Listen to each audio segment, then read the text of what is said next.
Israel और Iran के बीच तनाव चल रहा है और इसी तनाव के बीच ईरान के हमलों के बाद इजराइल जमीन पर गिरा हुआ नजर आ रहा है और उसकी वो शानदार छवि धूल में मिलती हुई नजर आ रही है। एक वक्त था जब इजराइल अपनी सैन्य ताकत और आयरन डोम की किलेबंदी के दम पर दुनिया को चुनौती देता था, लेकिन अब हालात ऐसे हैं कि उसके पास मिसाइलों का जखीरा महज 10 से 12 दिन का ही बचा है और आयरन डोम को मैनेज करने की हालत भी नहीं बची है।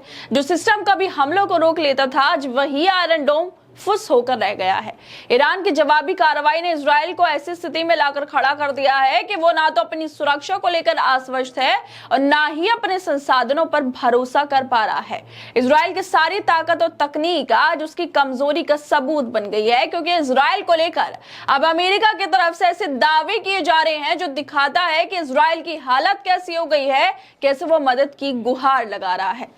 दरअसल ईरान के साथ चल रही जंग के बीच इजराइल का एयर डिफेंस सिस्टम गंभीर संकट का सामना कर रहा है।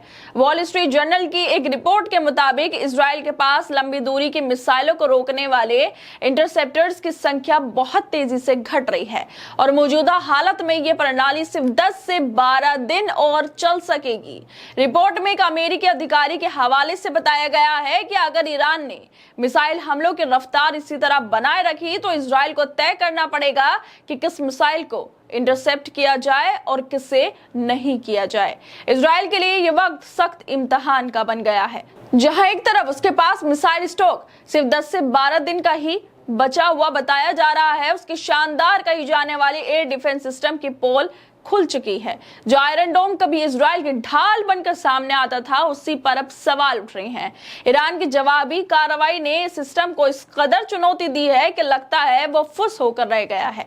पहले इजराइल अपनी इस तकनीक के दम पर दुनिया को दिखाता था कि वो किसी भी हमले का जवाब देने को तैयार है, लेकिन अब हालात ऐसे हैं कि नेतन्याहू की नींद उड़ी हुई नजर आ रही है।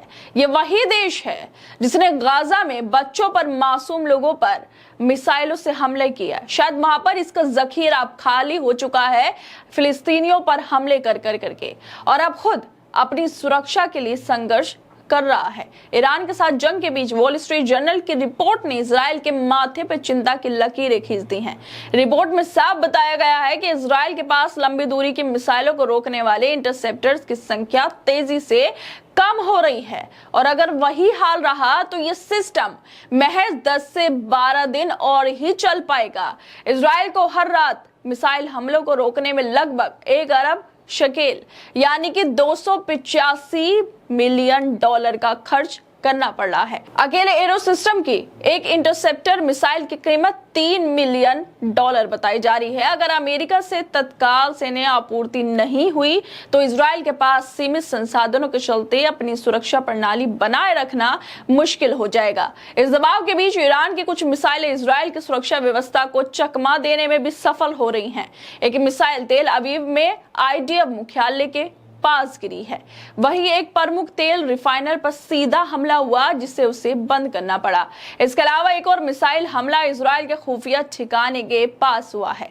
अब सवाल उठता है, जो देश फिलिस्तीन को तबाह करने में मिसाइलों की बरसात करता रहा है, क्या वही देश आज अपनी ढाल बचाने के लिए दूसरों की मदद मांग रहा है? ईरान की कुछ मिसाइलें इजराइल की सुरक्षा व्यवस्था को चकमा देकर अंदर तक घुस गई हैं और ये घटना इजराइल के दावों पर करारा प्रहार है। आयरन डोम की वो चमक अब फीकी पड़ चुकी है और ईरान की जवाबी कार्रवाई से डर रहे हैं नेतन्याहू।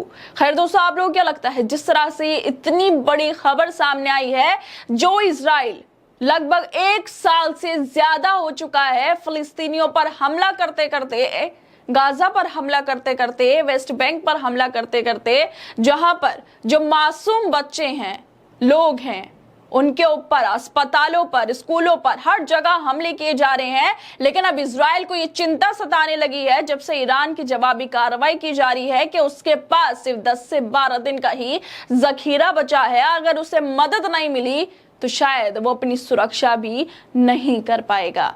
आप लोगों को क्या लगता है इस वीडियो को लेकर? हमें अपनी राय जरूर दें और बाकी तमाम खबरों को देखने के लिए जुड़े रहिए हमारे साथ।